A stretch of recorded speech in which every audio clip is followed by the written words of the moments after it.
I'm Tim Tyson. I'm Senior Research Scholar at the Center for Documentary Studies at Duke University. And the course that we're talking about is the South in Black and White, Politics, History, and Culture Along the Color Line in the 20th Century South. When we designed the course, the question was, can history and culture matter? That's what we were kind of asking ourselves.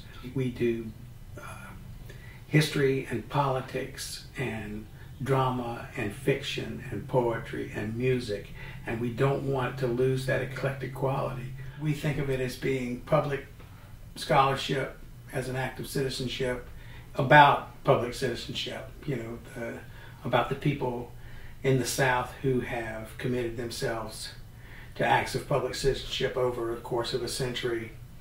People, whether they're writing or politicking or making music or doing art or fighting for voting rights, or all the many things that Southerners have done in the 20th century to expand American democracy. There is a tradition, I think, of the South as a kind of crucible of democracy and a place where it's hammered out.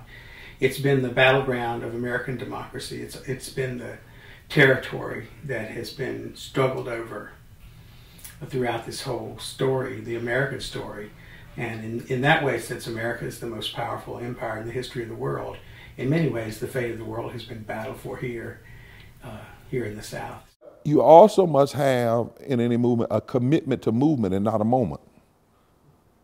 It's again, like this class. Dr. Tyson didn't say to you all, come to one class and you're going to know all about the South. He said, come to 15 weeks and you'll begin to know a little bit about the South. That's actually what he said. We also think, the music of the region is very important. And Mary D. Williams is the best gospel singer I have ever heard. She's really one of her generation's best gospel singers, and is also a scholar of the spirituals and gospel music in particular, and the songs of the Civil Rights Movement. The students probably learn 50 songs during the course of the semester, and they don't just listen to Mary sing them. They run this music through their bodies. It becomes part of them. It both helps build a community inside the class, and it also it puts history through them. They literally take history in and send it out.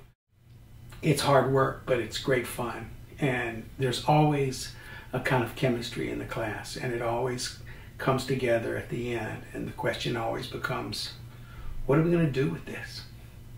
See, that question will come, whether I bid it come or not. That's the question that arises. And the answer to that is always interesting and always complicated.